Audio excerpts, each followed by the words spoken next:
ఆపితే ఏ గోళ లేదు కదా. పొద్దున 3 గంటలు తీసుకొచ్చారు ఒక్కొక్కరిని. ఇప్పుడు వెళ్ళిపోండి బస్సులు ఎక్కడ అడుగుతున్నారు తిరిగి. ఆ బస్సులు అయితే వెళ్ళిపోతారు అందరూ. ఆ బస్సులు లేవు, ఏమీ లేవు. వచ్చిన తిండి లేదు. తీసుకొచ్చారు వేసుకన్నా. ఎవరు పట్టించుకున్నారు లేరు. ఏ బ్లాక్ ఆ బ్లాక్ అందరూ ఇచ్చుకుంటున్నారు.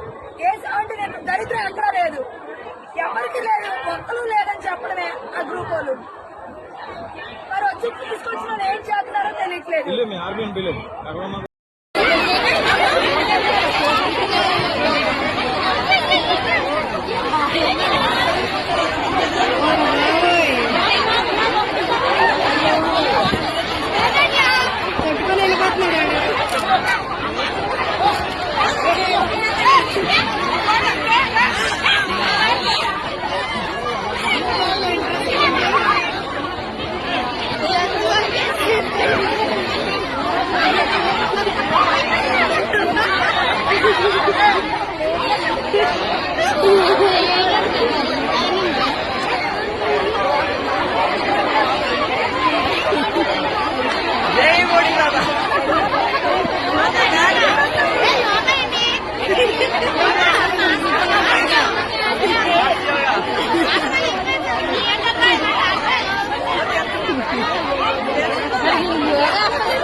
గిరిజనులంటే ఇంత దారుణమా? గిన్నిస్ రికార్డు కోసం గిరిజనులకి ఇన్ని వేదనలు చేయాలా? ఇంత దారుణంగా ఉన్నారా? ఇక్కడ స్కూల్ పిల్లలని లేదు, స్కూల్ పిల్లలతో పాటు వచ్చిన స్టాఫ్ అని లేదు. చెల్లా చెదరగా పడిపోయినట్టు ఉన్నారు. చూడండి, వీళ్ళకి పడుకోవడానికి చక్కటి చోటు కూడా లేనంత విధంగా ఎంత దారుణమైన పరిస్థితి వచ్చింది.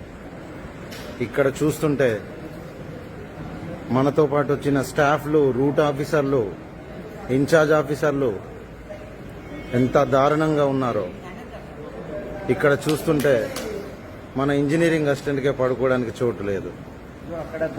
ఎంత దారుణమైన పరిస్థితి. ఇలాంటి బాధ ఎవ్వరికి రాకూడదు. దయచేసి దీన్ని సీఎం గారి దృష్టికి తీసుకెళ్తారని మనవి చేస్తున్నాను.